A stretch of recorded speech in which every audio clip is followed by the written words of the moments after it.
pertama yang saya hormati Bapak Ketua Yayasan Pelaku Indah Sekretaris Bendahara. Saya atas nama Kementerian Sosial, Direktorat Jenderal Rehabilitasi Sosial, Direktorat Rehabilitasi Sosial Anak Kementerian Sosial RI, Kepala Dinas Sosial Provinsi dan Kepala Dinas Sosial Kabupaten Laut mengucap selamat tahun baru untuk kita semua. Dan terima kasih juga untuk Bapak Mama, adik-adik sekalian yang telah mendapat bantuan sosial, tabungan sosial anak tahun 2018. Selamat bertemu pada hari ini. Yang pertama-tama yang saya ingin jelaskan mengenai TASA ini. Apa yang dimaksudkan dengan TASA? TASA itu singkatan, kepanjangannya adalah Tabungan Sosial Anak. TASA ini lahir daripada program yang dinamakan Program Kesehatan Sosial Anak Kementerian Sosial RI. TASA ini baru berlaku 2 tahun 2017 kemarin dan 2018. Itu lewat kerjasama antara BNI, Kementerian Sosial dengan Otoritas Jasa Keuangan melahirkan sebuah produk yang dinamakan dengan CO Brand.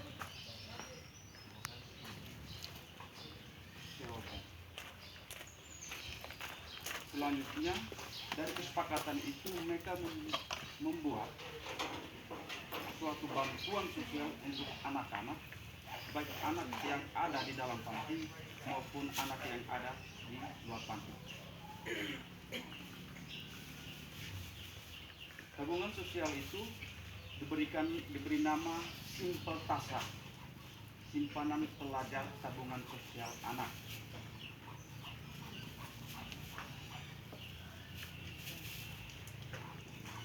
Kami Dinas Sosial bersama dengan yayasan, kami tidak menerima dalam bentuk uang tunai. Ini yang harus Bapak Mama ada kalian paham. Yang kami dapat adalah salinan SK dengan petunjuk, buku petunjuk kasar. Jadi sekali lagi saya mengucap terima kasih untuk Bapak Mama sekalian dan bersyukur kepada adik-adik sekalian yang diusul 300 lebih anak tapi yang dapat 50. Jadi Bapak Mama dan sekalian yang hari ini bersyukur karena dapat dari 300 lebih anak yang diusulkan oleh Yayasan Pelapa Indah ke Dinas Sosial Provinsi itu sesuai dengan hasil verifikasi data kerjasama antara pekerja sosial dengan yayasan, verifikasi dan validasi data. Jadi itu menurut kami data itu sudah paten sesuai dengan kriteria yang ada dalam buku petunjuk ini. Namun ketika kami kirim data itu ke provinsi yang dimuatkan dalam satu form yang dinamakan dengan form A, data anak penerima TASA, sampai di provinsi diverifikasi ulang.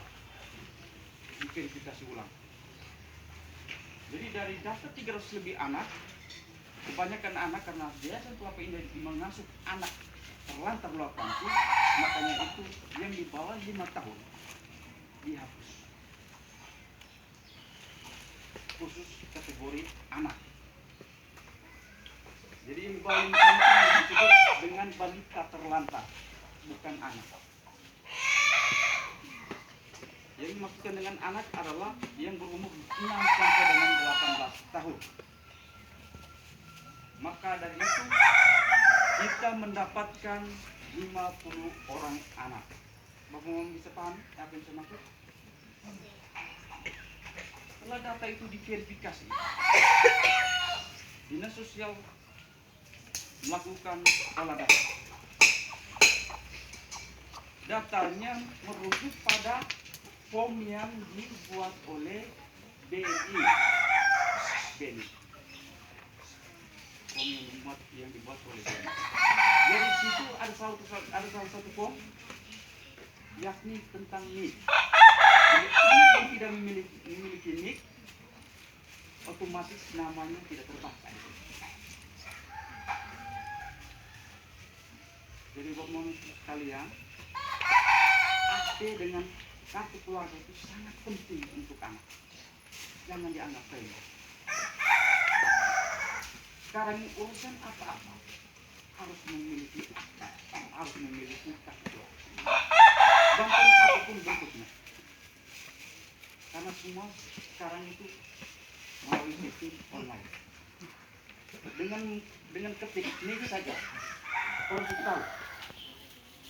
Bapak ini tinggal di RT ini, rumahnya nomor sekian, dia tinggal di kelurahan ini, kita seperti itu.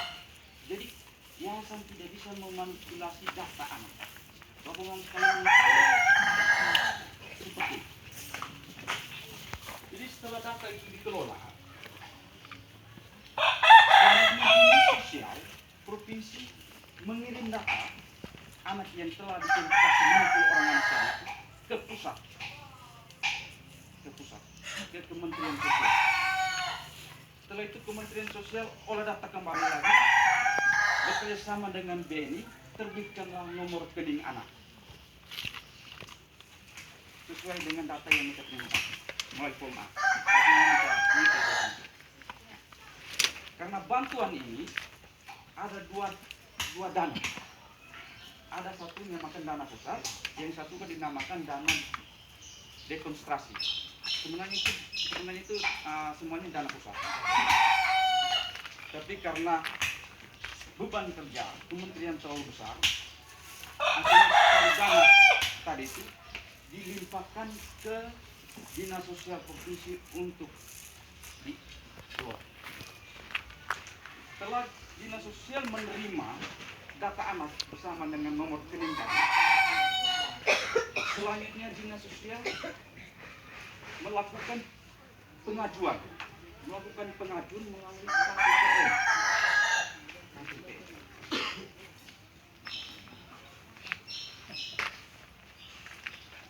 Setelah KPPN menerima data anak tadi itu, baru mereka melakukan pencairan dana melalui BNI. Bapak Mama kita bisa mengerti apa yang maksud dengan KPPN? KPPN, Kantor Pelayanan Pembendaharaan Negara. Kupang. Jadi KPPN itu ada di setiap provinsi. Kantor Pelayanan Pembendaharaan Negara bekerja sama dengan BNI melakukan transfer dana bantuan sosial anak tadi, TASA tadi itu ke rekening anak masing-masing. Jadi dana tadi itu tidak masuk melalui yayasan lagi. Hanya yayasan ini dia mempunyai tugas adalah melakukan pendampingan dan pembuatan laporan berkaitan dengan penerimaan bantuan ini. Jadi jangan sampai mama bapak mereka berpikir, ada itu sekalian berpikir bahwa dana ini masuk lewat rekeningnya yayasan tidak. Setelah itu Dinas Sosial membuat SK, surat keputusan tentang penyaluran bantuan tabungan sosial anak. Di situ di dalam SK itu, di dalam salinan SK ini, bapak-bapak sekalian, ada dua jenis bantuan. Ada dua di dalam ini SK-nya ada dua jenis bantuan. Yang pertama TASA, bantuan sosial tabungan sosial anak sebesar Rp700.000. Tepuk tangan. Habis yang kedua menyangkut bantuan dukungan pasar bantuan dukungan TASA sebesar Rp300.000. Nah, kedua dana ini masuk sekalian ke rekening anak. Berarti rekening anak itu yang terbaca di situ nominalnya 1 juta. Nominalnya 1 juta. Nominal 1 juta. Habis itu sebentar setelah kegiatan ini kita ke bank, kita melakukan penarikan yang 300.000 tadi itu, dan itu dia merupakan dana bantuan TASA, dukungan TASA, tabungan sosial anak. Itu yang punya hak adalah lembaga per anak. Nah, 300.000 itu kegunaannya untuk apa? Kegunaannya itu untuk yang paling pertama adalah digunakan oleh yayasan untuk melaksanakan tepakarin. Untuk melaksanakan tepakarin. Itu yang pertama. Yang kedua, dana itu digunakan untuk kegiatan memvisit anak. Jadi nanti ke depan Yayasan Kelapa Indah ini melakukan memvisit, jalan dari rumah ke rumah melihat tentang perkembangan anak. Sejauh mana bapak mama mereka menggunakan bantuan ini. Kira-kira ada peningkatan tidak? Nah, seperti itu. Dengan kebutuhan yang lain, sehingga dana nanti yang didapat oleh adik-adik sekalian, mama sekalian sebesar 700.000 itu bisa satu kali ambil, tapi harus ada asesmen, harus ada hasil asesmen dari yayasan ataukah dari saya, baru bisa diambil. Kalau tidak, kita ambil sesuai dengan kebutuhan dasar anak. Jadi kalau anak membutuh beli sepatu, kita ambil. Anak membutuh beli tas, tinggal datang lapor di yayasan damping anak, diambil.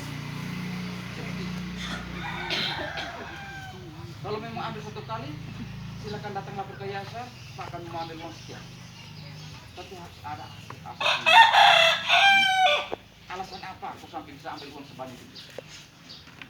Aku mau mikir cepat. Seperti itu menyangkut bantuannya. Kira-kira sampai sini bapak mama mereka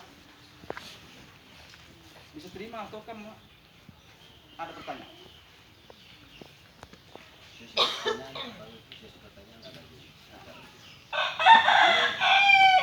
Ini tentang TASA, tabungan sosial anak. Jadi tabungan sosial anak itu seperti itu. Nah, kenapa hari ini pertemuan kita mengacu pada topik seperti ini?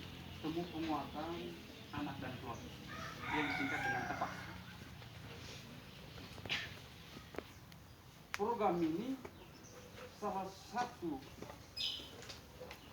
fungsi utamanya adalah melakukan TEPAK. Jadi TEPAK itu tujuannya untuk memberikan penguatan terhadap orang tua dan anak. Bagaimana tata cara orang tua dalam mengasuh anak, begitu juga anak dalam menjalani kehidupannya sehari-hari, baik di dalam keluarga, di lingkungan masyarakat, dan dimanapun anak itu berada. Seperti itu. Di sini bapak mau mereka bisa paham. Paham apa sama? Selain apa itu disebutkan dengan anak? Anak itu yang disebutkan dengan anak sesuai dengan Undang-Undang Nomor 35 Tahun 2014 pasal yang ke-1 menyebutkan bahwa anak adalah seseorang yang berumur 18 tahun ataukah masih dalam kandungan. Baru mau menulis paham dimaksud dengan pengertian anak. Jadi anak itu dia berumur 0 sampai 18 tahun dan masih di dalam kandungan. Jadi yang menjadi bayi yang masih di dalam kandungan itu dinamakan dengan kategori anak. definisi dari Undang-Undang Nomor 35 Tahun 2014. Dalam menjalankan kehidupan, tentu saja anak tersebut, anak-anak kita diperhadapkan dengan banyak tantangan, diperhadapkan dengan banyak masalah.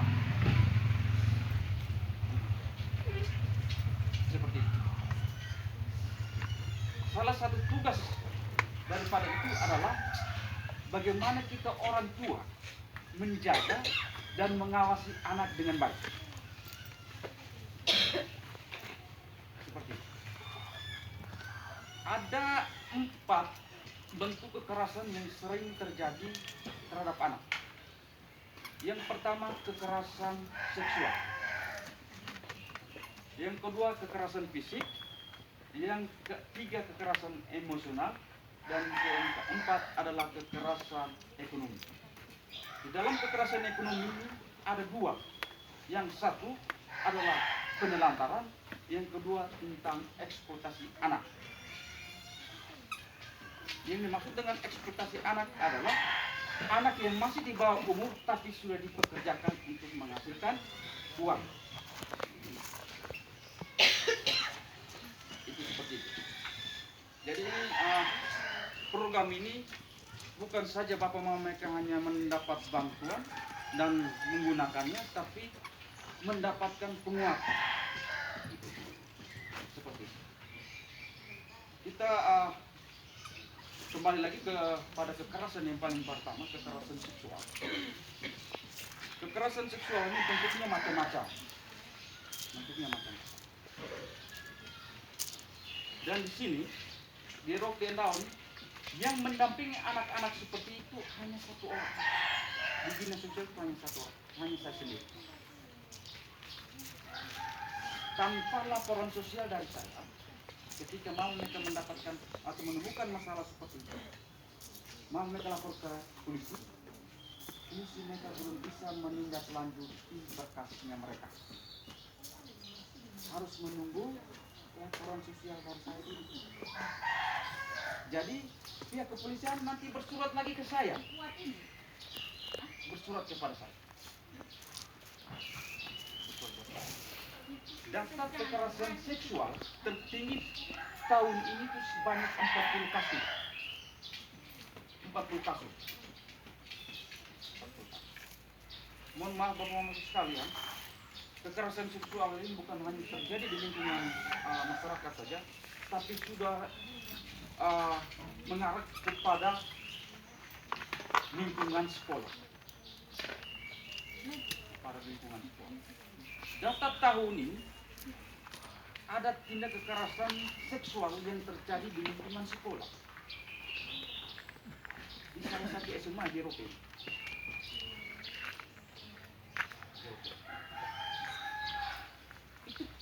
Itu memang dianggap bahwa predator seksual. Anak digiringi, dibawa ke asrama guru, baru diperkosa secara bergiliran. Terjadinya di lingkungan sekolah, jam sekolah.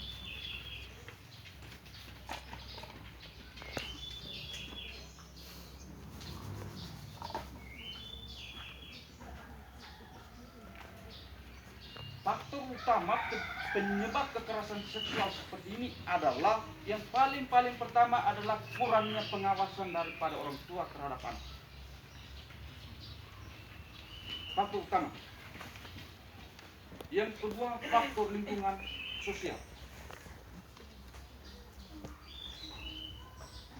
Yang kedua, faktor lingkungan sosial itu sangat mempengaruhi anak. Kenapa?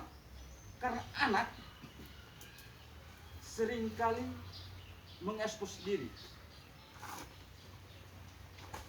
berdandan yang menor, berpakaian tidak sopan, ya kan? Seperti itu. Saya ambil contoh. Di situ ada kios, ya kan?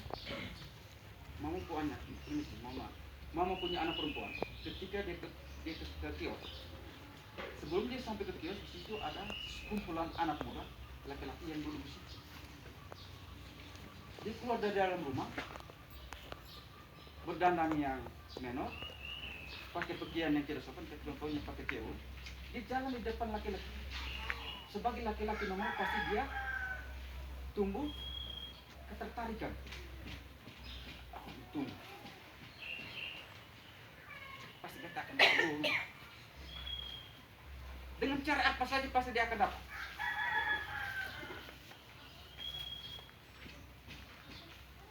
Apalagi dengan jalannya lenggok-lenggok begini lentur-lentur badan sedikit. Dan jangan begitu kita jangan salahkan orang itu. Laki-laki yang pemuda yang kurus itu. Yang kita salahkan anak kita. Ya?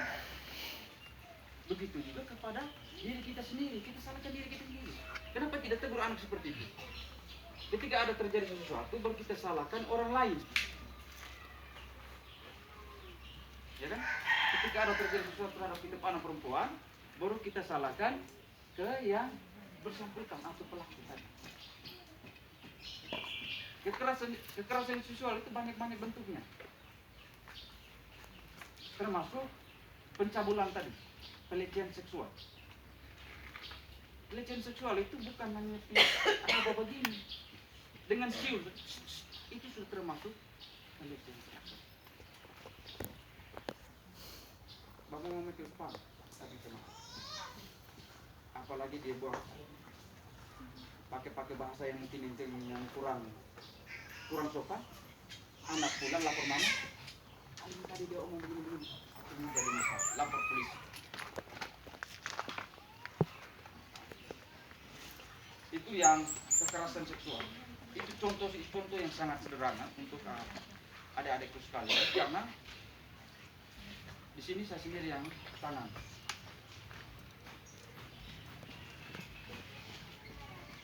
Kekerasan seksual di Rote ini yang menjadi pelaku itu orang paling dekat, orang yang paling sangat dekat dengan anak.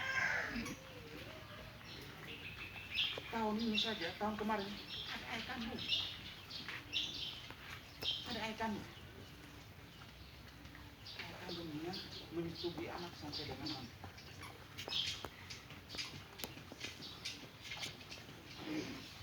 Anaknya sudah SMA kelas 7 terpaksa dikeluarkan oleh sekolah. Yang setengah mati saya. Karena mengingat anak punya masa depan, saya berjuang semaksimal mungkin ketemu dengan kapal sekolah ini dari jam 9 pagi sampai dengan jam 2 siang tetap tidak diterima. Terakhir juga saya ambil jalan keluar, daftar jadi ACC. Karena ini untuk masa depan anak.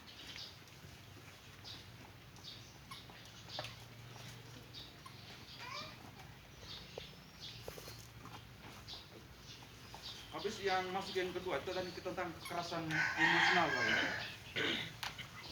kekerasan fisik dulu kita masuk kekerasan fisik. Kekerasan fisik juga sering terjadi, tapi di Rote ini belum terlalu nampak tentang kekerasan fisik.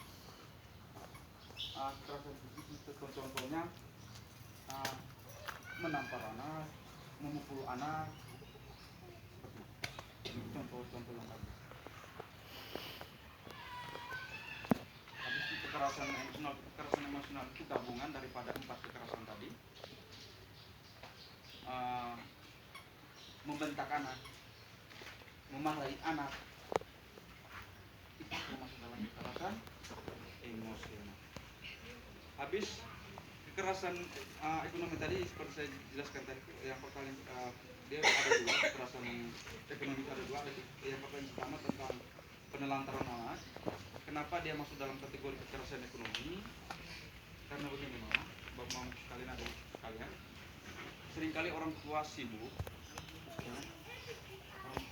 cari uang, atau kalau orang tua sibuk tidak menyiapkan makanan, anak punya kebutuhan dasar dan segala macam, dia hari-hari sibuk terus ke kebun sampai malam pulang, anak dia tidak tahu anak ini makan atau belum, ya kan? Itu salah satu bentuk penelantaran. Dia juga tidak tahu bahwa anak ke sekolah ini justru makan atau belum, pagi-pagi mama si bangun siap kopi sedikit ini masih dalam.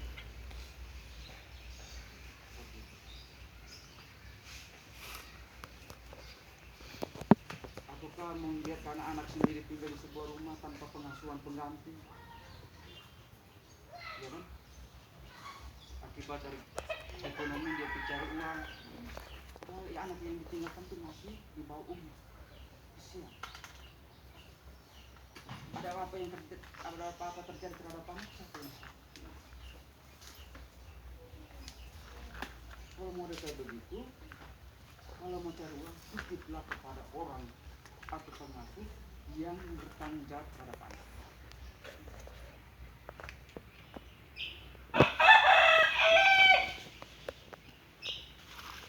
Kalau seperti itu, baru mau mereka temukan seperti itu, datanglah kepada yayasan pelatihan, konsultasi di sini.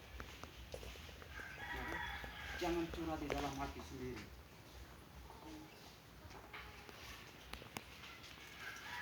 Jalan keluar yang terbaik adalah ketika kita membuka hati berkonsultasi terhadap orang lain. Karena kita sendiri yang mengambil keputusan, akibatnya adalah salah yang paling banyak. Bapak mama sekali bisa paham apa sama mati. Habis masuk ke ekspektasi tadi. Bapak mama kerja, habis itu di rumah pelihara binatang banyak sekali, babi, sapi. Bilang nona, kalau kita sebentar ingat toh, pulang sekolah tuh urus makan habis, kasih makan babi, angkat air cuci baju kolam. Itu yang menjadi tanggung jawabnya, tanggung jawabnya anak atau orang tua.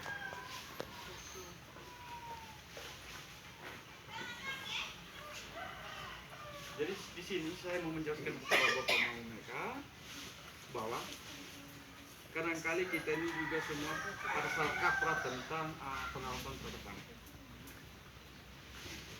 Yang kedua bapak mama mereka, saya juga termasuk.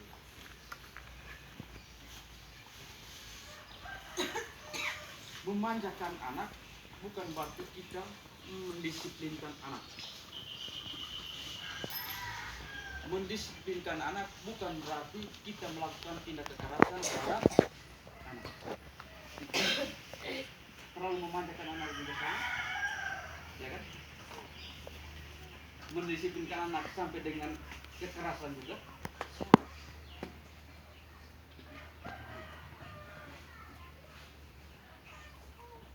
Kayak contoh, ada anak-anak yang saya tangani, ada yang terjadi kekerasan di lingkungan sekolah akibat dari guru pukul.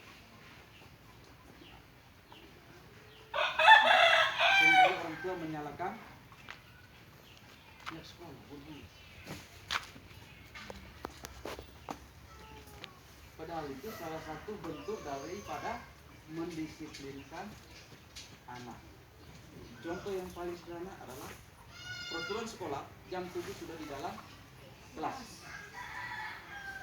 Tapi jam 7 anak masih di luar di rumah sekolah. Kan terlambat terus, setiap hari terlambat. Terpaksa guru tempeleng. Yang disalahkan siapa? Ya kan? Jadi itu hanya sedikit bentuk penguatan dengan sekaligus tadi yang mengenal tentang Pancasila. Saya mengucapkan banyak terima kasih untuk bapak mama sekalian, ada sekalian. Selamat